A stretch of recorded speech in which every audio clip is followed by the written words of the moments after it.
जैसा कि मैं गुज़िश्ता मजालिस में अर्ज़ कर चुका हूँ कि 2 शब क़द्र हमारे लिए गुजर चुकी हैं। आज तीसरी शब क़द्र है। आज नतीजे की रात। पूरा ना लेना, छोटा लो। पहली शब क़द्र दिखाई देती हुई है, जिस दिन जो हमने मांगा, परवरदिगार ने वो चीज़ें हमको दे दी कि मेरे बंदे तू हमसे मांग रहा है, ये ले दे, तुझे चाहिए। ठीक, जो जो हमने मांगा, जो जो हमने हमारे मुक़द्दरात में जो नेक थी, जो अच्छाइयाँ थी, माबूद ने वो सब हमको इनायत कर दिया।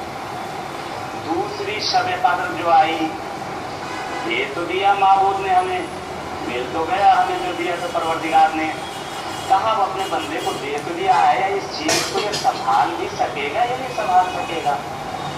ये चीज़ें इतनी है कि इसने मांग ली हैं, इतनी ही चीज़ें मैंने इसको दे दी हैं, आया इतनी चीज़ों को ये आखिर तक संभाल सकेगा?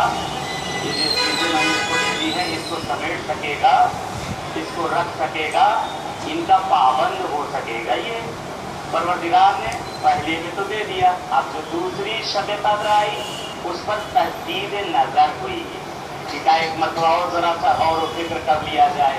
होता ना कभी किसी को कोई चीज़ देना हो तो बहरहाल उसको दी जाती है, उसको बात कर दिया गया कि मतलब ये चीज़ होना है इस जगह से। उसके बाद कुछ लोग बैठते हैं और बैठने के बाद जो है उस पर एक तहदीद नज़र देखते हैं जो हमने जो बात किया था सही है या नहीं सही है। ये चीज़ यहाँ पे जो बनाई जा रही है, ये चीज़ जो इनको दी जा रही है, ये चीज़ जो इनके हवाले की जा रही है, इनके लिए ठीक होगी, उसमें तजदीद नज़र। तो दूसरी क़द्र जो गुजरी वो थी तजदीद नज़र, कि उसके ऊपर बैठ कर देखा गया, खुदावंद आलम ने गौर फिक्र किया। अब जब सारा गौर फिक्र हो गया, वक्फा दे दिया गया। एक दिन बीच में